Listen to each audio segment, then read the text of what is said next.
I'm legitimately sick to my stomach right now.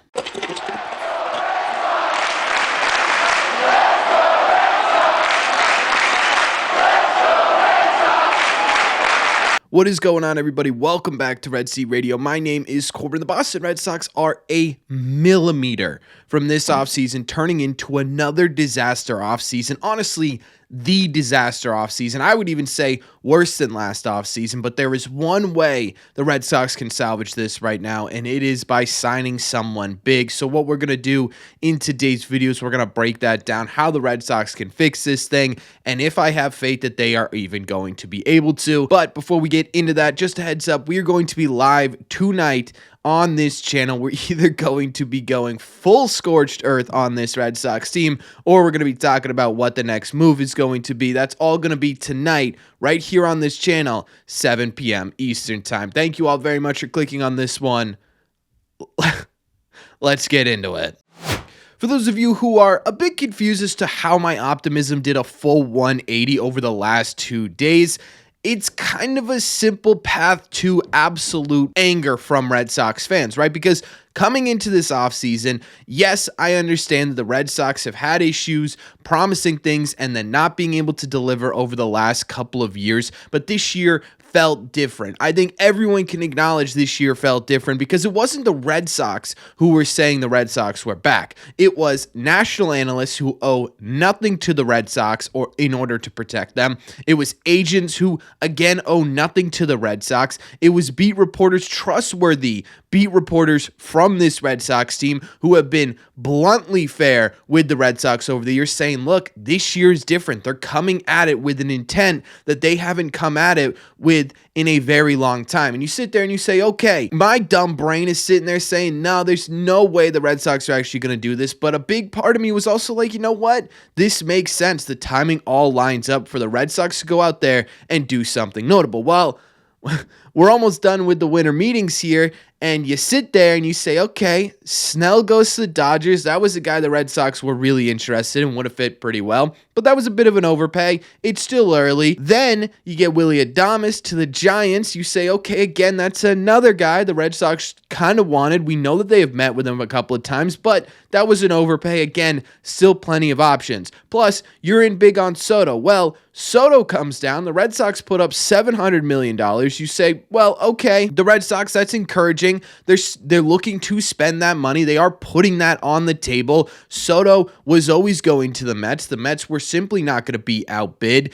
What's next? Well, yesterday is when I think Red Sox fans, including myself, really started to panic about what's going to end up happening with this Red Sox team this offseason, because not only did you lose out on those three guys, you lost out on Max Fried, who many in the industry, many within Red Sox Nation, kind of thought was your number one target. In fact, was confirmed to be your number one target. Not only did you lose out on Max Fried, you lost out on Max Fried to your division rivals, to your most hated rivals, to the team that you are trying to beat, the New York Yankees. And not only did you lose them out to the New York Yankees, you gave them a significant less offer than the New York Yankees did. So not only were you not in the ballpark for Max Fried, you lost him to the New York Yankees. That's when I think Red Sox fans, including myself, really started to go, wait a second here, what is going on? And then to top it all off, to make yesterday even worse, you get a report that, hey, the Red Sox, those guys, they can't even figure out whether or not to spend on a free agent amongst themselves. The owners in Sam Kennedy are saying, Breslow, pay Alex Bregman. Cora's saying, Breslow, pay Alex Bregman. Breslow's saying, no, I'm good. And they're fighting within this organization.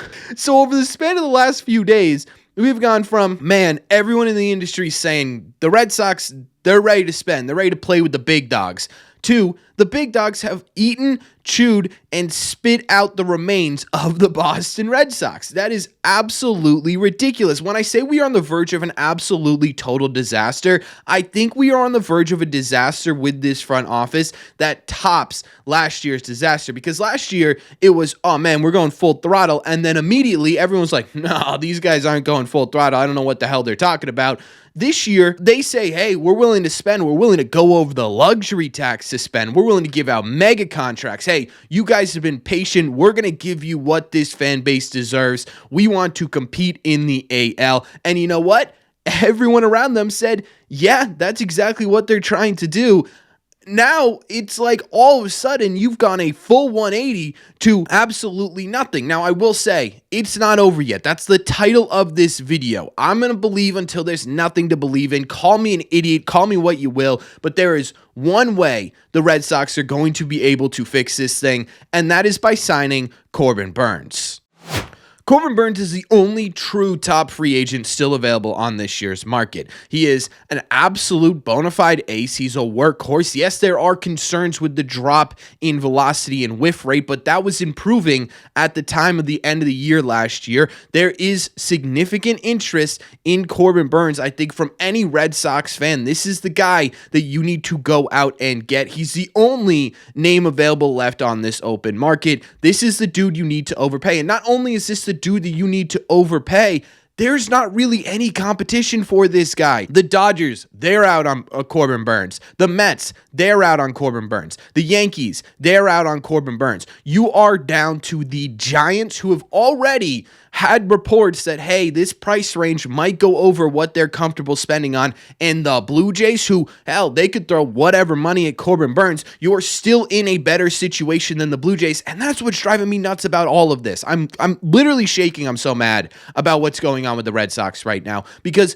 you are in a position to legitimately compete next year. It's not like you need to make 100 different moves to totally revamp your entire team, to totally revamp your entire roster. You just need to add in some top line talent, and this team, who's already surrounded by top talent in your organization, would be fantastic. And yet you sit here and you can't get any of these guys. Corbin Burnes is the last name out there that you can legitimately hang your hat at the end of the day and say, look, we delivered on our promise. And if you don't do that, there is going to be absolute hell to pay. Now, the question becomes, is this something the Red Sox are going to do? And I'll be totally honest with you, I have absolutely zero faith that the Red Sox are going to get this done. I have none. I am going into this Corbin Burnes sweepstakes, which the Red Sox are reportedly involved in. Chris Cotillo yesterday said the Red Sox are trying to make an offer. Everyone's saying, look, the Red Sox are in on Corbin Burnes. Someone even said he's been their top priority since day one.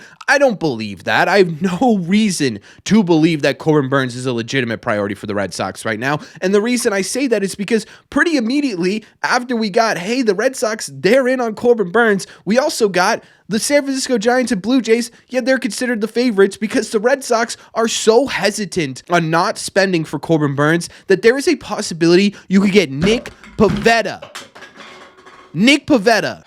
I'm losing my mind. I'm going crazy. If you come out of this offseason with Nick Pivetta as your big return to the Red Sox, this is the guy, hey, we wanted a competitive team. We're willing to go over the luxury tax. Baby, we're bringing back Nick, right? What are we doing here? I am on the verge of a full breakdown. I think you could tell. I'm sorry for that outburst. There were some cans that fell off my desk during that.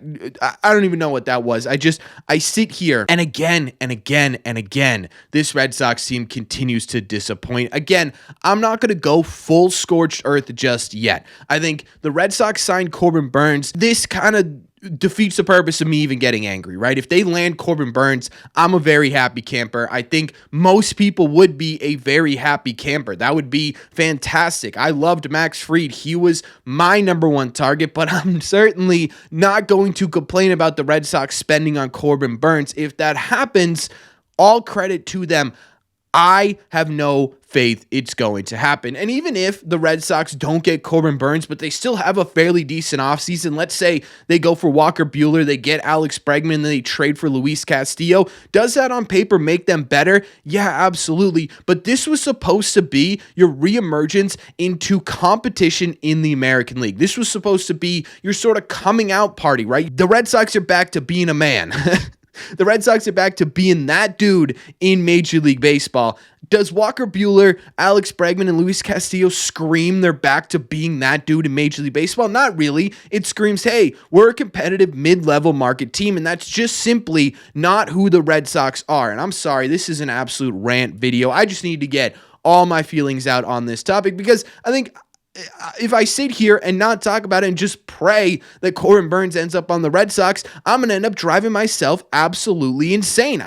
I don't know what is happening to this team. And honestly, I don't know who's to blame here. We sit here and we blame the owners over and over again, and they are the only common denominator here, but they also put up $700 million for Juan Soto and are sitting there yelling at Breslow, you need to spend on Alex Bregman. Is this Breslow's fault? Was he just simply not prepared for the market that was going on here? The Red Sox looked like they were absolute toddlers when it came to understanding the market. They have been embarrassed 4 different times now. You cannot get embarrassed a fifth. What's that old saying? Fool me once, shame on me, shame on you. Fool me twice, shame on me. Whatever it is, fool me one time, I don't know what it is, but you understand what I'm saying, right? How many times in a row is Breslow not going to be able to close a deal before we say, hell, maybe Breslow just went in there and pooped his pants when the going got tough? I have no idea what's going on here. I am astronomically stuck on how the Red Sox did this to themselves again. Again, there is still a way out of this, but it is threading a needle. If you do not get Corbin Burnes, things are going to go up in smoke real quick. I'm trying my best. I'm not doing a very good job of not going fully scorched earth on this Red Sox team yet, but if Corbin Burnes ends up with, especially the Blue Jays, we are going to have a big problem, and this channel is about to get real negative real quick. Hopefully things change. Hopefully the Red Sox put the money down. Hopefully the Red Sox buck up and do what is necessary to make this team better, but I just don't know, guys. I do not know. We're going to talk about this more